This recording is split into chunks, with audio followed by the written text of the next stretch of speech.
میرے اٹھتے قدم ایک آدمی نے روک لیے، کنارے سڑک کے بیٹھا تھا وہ کشکول لیے، تھے بال گرد اٹے، تن بھی نہ تھا صاف بہت، لباس میلا تھا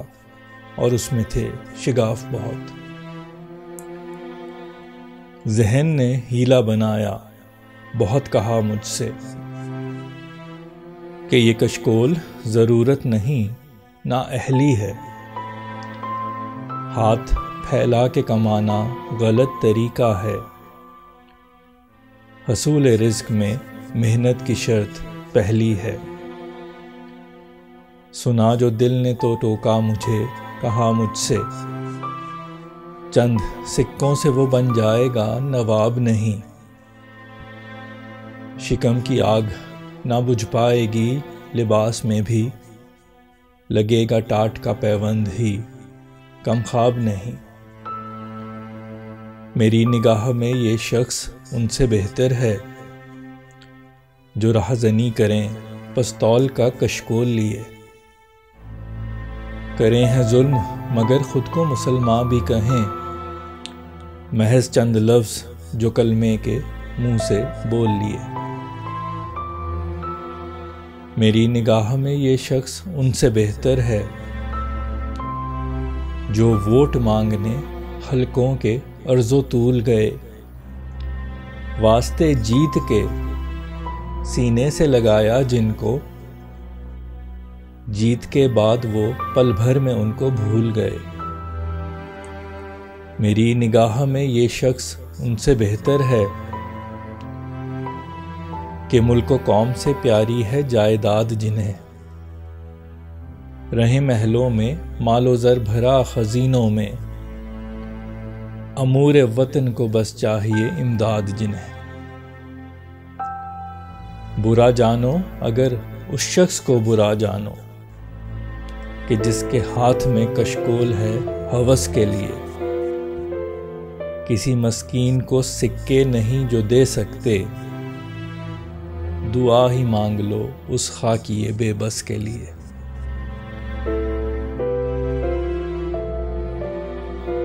السلام علیکم، امید ہے آپ سب لوگ خیریت سے ہوں گے۔ امید ہے آپ کو یہ نظم پسند آئی ہوگی۔ اب اشعار کا مفہوم در پردہ سوچ اور پس منظر بیان کروں گا۔ یہ نظم جو ہے یہ کشکول سے متعلق ہے، اس کا عنوان ہے کشکول، اور اس میں میں نے جو بظاہر ہمیں بھکاری لگتے ہیں لوگ ان کے متعلق لکھا ہے، اور جو ہوس کے پجاری ہوتے ہیں، جو ہوس کے بھکاری ہوتے ہیں، ہوس کے لیے بھیک مانگتے ہیں، ان لوگوں کا ذکر کیا۔ تو یہی عرض کیا ہے کہ جو مسکین ہے وہ قابل رحم ہوتا ہے، اور جو ہوس کا پجاری ہوتا ہے، جو اپنی لالچ کے لیے بھیک مانگتا ہے، وہ قابل نفرت ہوتا ہے۔ تو یہ نظم کچھ اس طرح ہے کہ میں نے مختلف حصوں میں اس کو بیان کیا ہے۔ پہلے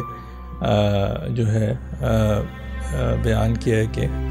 انسان کے اپنے دل اور دماغ میں کیا چلتا ہے جب وہ کسی بھکاری کو دیکھتا ہے۔ تو اشعار اس طرح شروع کے: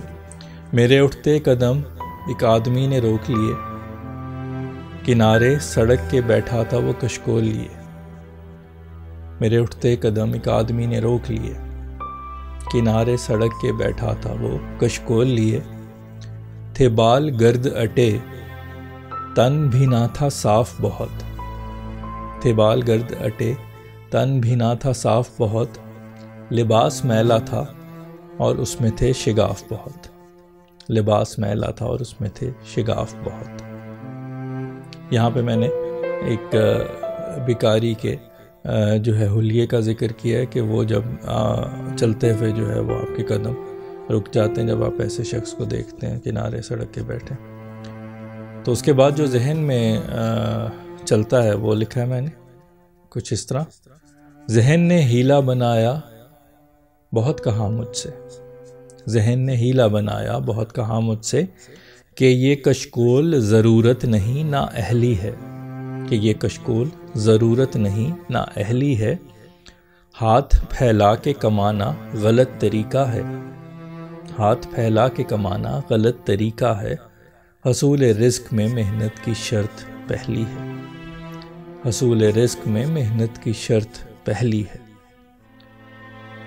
یہاں پہ میں نے یہ لکھا کہ ذہن میں پھر یہ، کیونکہ ذہن لاجک کے حساب سے چلتا ہے، ذہن جو ہے وہ ہر چیز کی جو ہے وہ منطق نکالتا ہے، تو یہاں پہ ذہن جو ہے وہ یہی کہتا ہے کہ کشکول جو ہے یہ ضرورت نہیں، اس شخص کی نااہلی ہے، کیونکہ ہاتھ پھیلا کے کمانا جو ہے وہ صحیح طریقہ نہیں ہے، اور حصول رزق جو ہے اس میں پہلی شرط یہ ہے کہ محنت کی جائے۔ اس کے بعد پھر میں نے لکھا کہ دل یہ سن کے کیا، دل بہت کچھ کہتا ہے یہ سن کے، تو وہ یہاں سے شروع ہوتا ہے کہ سنا جو دل نے تو ٹوکا مجھے کہا مجھ سے، سنا جو دل نے تو ٹوکا مجھے کہا مجھ سے، چند سکوں سے وہ بن جائے گا نواب نہیں، چند سکوں سے وہ بن جائے گا نواب نہیں،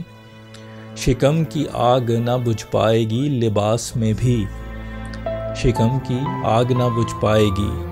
لباس میں بھی، لگے گا ٹاٹ کا پیوند ہی کم خواب نہیں، لگے گا ٹاٹ کا پیوند ہی کم خواب نہیں۔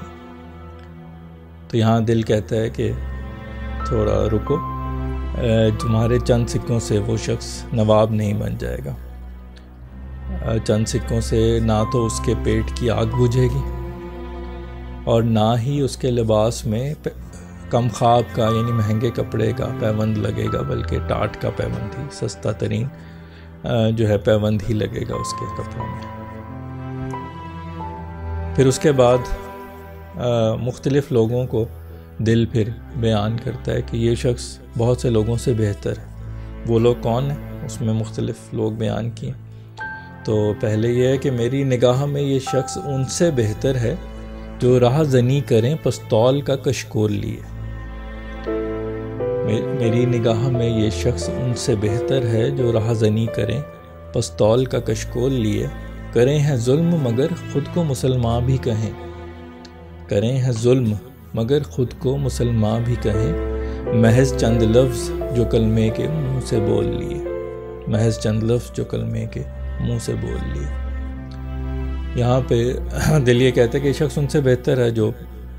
راہ زنی کرتے ہیں، ان کے ہاتھ میں تو پستول ہوتا ہے لیکن پستول ایکچولی کشکول ہوتا ہے جس میں وہ بھیک مانگتے ہیں اپنے سامنے والے سے، اور اگر وہ نہ دے تو اس کو جانی نقصان پہنچانے کا عزم رکھتے ہیں۔ تو یہاں پہ میں نے یہ لکھا ہے یہ شخص ظلم کرتے ہیں مگر خود کو مسلمان بھی کہتے ہیں، کیونکہ انہوں نے محض جو ہے کلمے کے چند لفظ منہ سے بولے ہوتے ہیں، لیکن اسلام جو ہے مسلمان ہونے کا تقاضا صرف کلمہ پڑھنا نہیں بلکہ لوگوں کی حقوق کا خیال رکھنا، لوگوں کی جو ہے یہ انشور کرنا، یہ یقینی بنانا کہ آپ کے ہاتھوں کسی کو مالی یا جانی نقصان نہ پہنچے، یہ سب اسلام کا حصہ ہے۔ تو صرف کلمہ پڑھنے پہ وہ خود کو مسلمان کہتے ہیں۔ تو میری نگاہ میں دل یہ کہتا ہے کہ میری نگاہ میں یہ شخص ایسے لوگوں سے بہتر ہے جو سڑک کے کنارے بیٹھا بھیک مانگ۔ اگلا جو ہے پھر ایک اور کیٹیگری لوگوں کی بیان کرتا ہے، دل کہتا ہے کہ میری نگاہ میں یہ شخص ان سے بہتر ہے جو ووٹ مانگنے حلقوں کے عرض و طول گئے، جو ووٹ مانگنے اور حلقوں کے عرض و طول گئے، واسطے جیت کے سینے سے لگایا جن کو، واسطے جیت کے سینے سے لگایا جن کو، جیت کے بعد وہ پل بھر میں ان کو بھول گئے، جیت کے بعد وہ پل بھر میں ان کو بھول گئے۔ یہاں پہ دل کہتا ہے کہ یہ شخص ان سے بہتر ہے جو اپنے حلقوں کے عرض و طول جاتے ہیں، ہر گلی گلی چپے چپے جاتے ہیں ووٹ مانگنے، اور لوگوں کو اپنی جیت کے لیے جن لوگوں کو وہ سینے سے لگاتے ہیں، ان کا ووٹ حاصل کرنے کے لیے ان کو سینے سے لگاتے ہیں، اس کے بعد جیتنے کے بعد ان کو پل بھر میں بھلا دیتے ہیں، جیتنے کے بعد ان کو ذہن سے نکال دیتے ہیں۔ تو یہ جو شخص کے ووٹ، جس طرح یہ لوگ ووٹ کی بھیک مانگتے ہیں، تو جو سڑک کے کنارے بیٹھا فقیر جو بھکاری ہے، جو لوگوں سے کچھ سکے مانگ رہا ہے، وہ ایسے لوگوں سے بہتر ہے جو ووٹ کی بھیک مانگتے ہیں۔ اور جن کا مقصد صرف اقتدار کے مزے لوٹنا ہوتا ہے۔ اگلا جو پھر اگلا حصہ اسی طرح ایسی لوگوں میں اس کے متعلق ہے کہ جب وہ جیت جاتے ہیں تو وہ پھر کیا کرتے ہیں۔ تو اشعار اس طرح ہے کہ میری نگاہ میں یہ شخص ان سے بہتر ہے، میری نگاہ میں یہ شخص ان سے بہتر ہے کہ ملک و قوم سے پیاری ہے جائیداد جنہیں، کہ ملک و قوم سے پیاری ہے جائیداد جنہیں، رہے محلوں میں مال و زر بھرا خزینوں میں، رہے محلوں میں مال و زر بھرا خزینوں میں، امور وطن کو بس چاہیے امداد جنہیں، امور وطن کو بس چاہیے امداد جنہیں۔ یہاں پہ دل کہتا ہے کہ یہ شخص ان سے بہتر ہے جو ملک و قوم سے پیاری، جن کو اپنی جائیداد ہوتی، جو محلوں میں رہتے ہیں، جن کے خزانوں میں بینکوں میں مال و زر بھرا ہوتا ہے، لیکن وہ ملک کے لیے ان کو جو ہے وہ امداد، ملک چلانے کے لیے امداد چاہیے ہوتی ہے، اپنا مال اپنا، اور ملک کے لیے جو ہے وہ دوسرے ملکوں سے بھیک مانگتے ہیں۔ ایسے لوگوں کے لیے،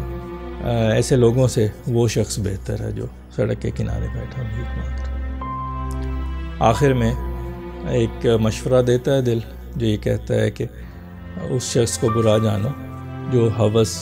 کی خاطر بھیک مانگتا ہے، جو اپنی ہوس کی خاطر بھیک مانگتا ہے۔ مختلف جو اوپر میں نے بیان کیے ہیں ان سب کے متعلق کہ جو ہوس کی خاطر بھیک مانگتے ہیں، اگر کسی مسکین کو سکے بھی نہیں دے سکتے تو ان کے لیے بس ایک دعا کر دو کہ اللہ ان کے حالات بہتر کرے۔ تو اشعار اس طرح کہ برا جانو اگر اس شخص کو برا جانو، برا جانو اگر اس شخص کو برا جانو کہ جس کے ہاتھ میں کشکول ہے ہوس کے لیے، کہ جس کے ہاتھ میں کشکول ہے ہوس کے لیے، کسی مسکین کو سکے نہیں جو دے سکتے، کسی مسکین کو سکے نہیں جو دے سکتے، دعا ہی مانگ لو اس خاکی بے بس کے لیے، دعا ہی مانگ لو اس خاکی بے بس کے لیے، کسی مسکین کو سکے نہیں جو دے سکتے، دعا ہی مانگ لو اس خاکی بے بس کے لیے۔ جی تو یہ تھی نظم کشکول، امید آپ کو پسند آئی ہوگی اور آپ نے اشعار کے مفہوم کو سے بھی لطف لیا ہوگا۔ اگلی غزل کے ساتھ انشاءاللہ آپ سے دوبارہ ملاقات ہوگی، تب تک کے لیے آپ سے اجازت چاہتا ہوں اس دعا کے ساتھ کہ اللہ آپ کو اپنے حفظ و امان میں رکھے، خوش و خرم رکھے، شاد و آباد رکھے، بیماریوں پریشانیوں اور آزمائشوں سے محفوظ رکھے، اپنا بہت خیال رکھیے، خوش رہیے، خوشیاں بانٹیے۔ انشاءاللہ اگلی غزل کے ساتھ آپ سے دوبارہ ملاقات ہوگی، تب تک کے لیے اللہ حافظ۔